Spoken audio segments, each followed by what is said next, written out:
জিবরাইল আমিন নবীজির দরবারে আসছে। হুজুর আপনি কেমন আছেন? আল্লাহ জানতে চেয়েছে, যদিও আল্লাহ সবকিছু ভালো জানেন, তারপরেও আপনি নবীর খোঁজ নেওয়ার জন্য আল্লাহ আমাকে পাঠাইছে। জিবরাইল জীবনের শেষ বারবার আসতেছে।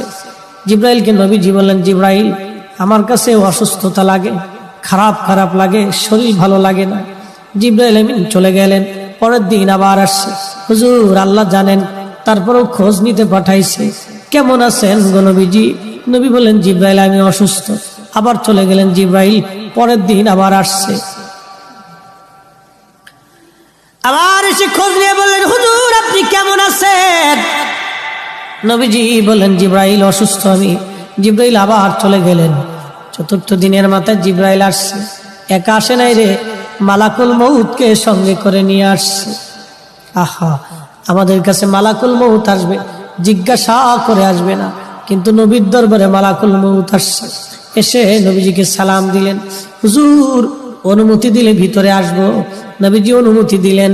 আল্লাহ জিবরাইল এবং মালাকুল মউত দুইজন নবীজির ঘর মোবারকে তশরিফ রাখলেন।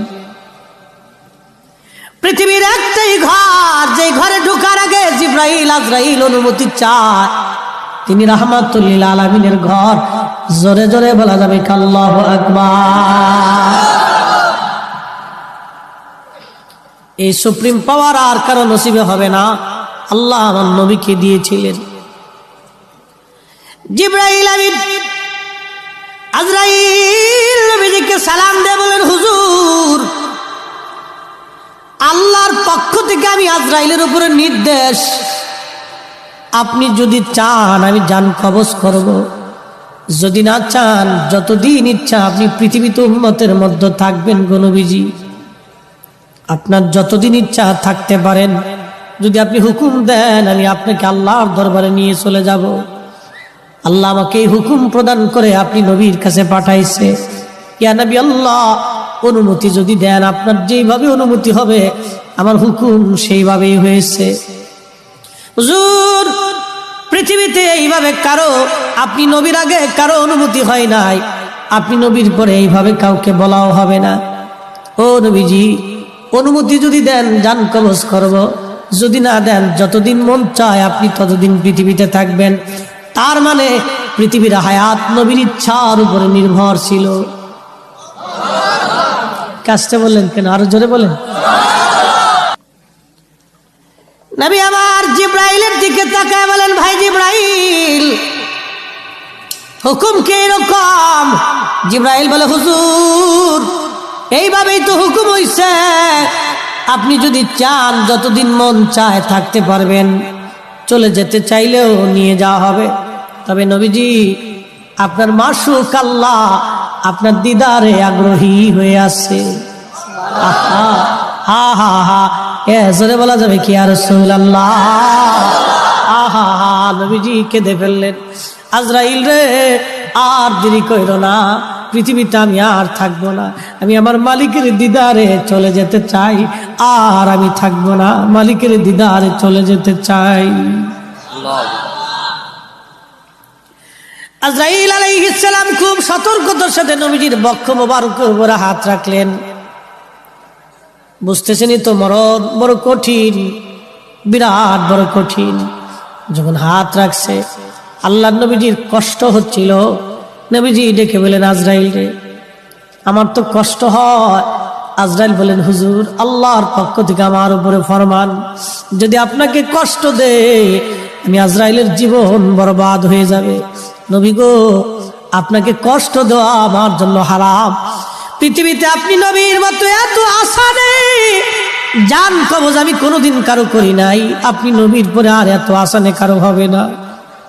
নবী গো আল্লাহর ফরমান, সর্বোচ্চ সতর্কতায় আপনার জান কবজ করতেছি।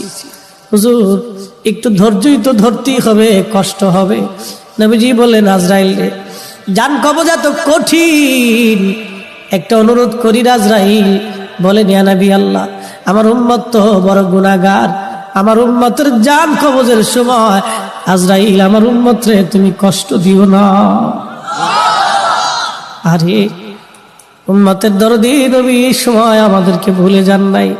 আমরা উম্মত হয়ে নবী ভুলে গেছি, আমরা উম্মত হয়ে নবী ভুলে গেছি, উম্মত হয়ে নবী ভুলে গেছি। এই সময় নবী আমাদেরকে ভুলে নাই, আমরা উম্মত হয়ে নবী ভুলছি। হায়রে কপাল পোড়া, উম্মত হয়ে নবী ভুলছি। বদনসিব, আমাদের বদনসিব, কপাল বড়ই মন্দ। কি হবে রে আমাদের এই কঠিন মেহশরে, কি হবে রে আমাদের কবরের জিন্দেগিতে, কি হবে রে কঠিন মৌতে? উপায় কি, উপায় কি, আমাদের উপায় কি? নবী ভুলে গেছি। আল্লাহর নবী কেঁদে ফেললেন, আজরাইল, আমার উম্মতের জান কবজের সময় তুমি আমার উম্মতকে কষ্ট দিও না। আজরাইল বলেন, ইয়া নবী আল্লাহ, নবী গো, আপনার উম্মতের জন্য একটা সুসংবাদ আছে।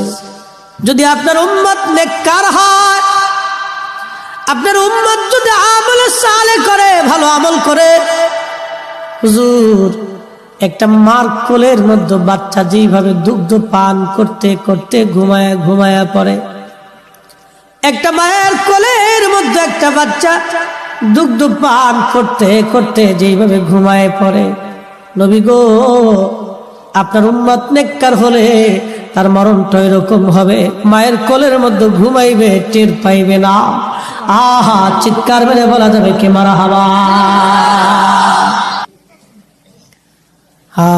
মৃত্যুটা বড় কঠিন। নবীজি একদিন বলতেছিলেন সাহাবীরা রে,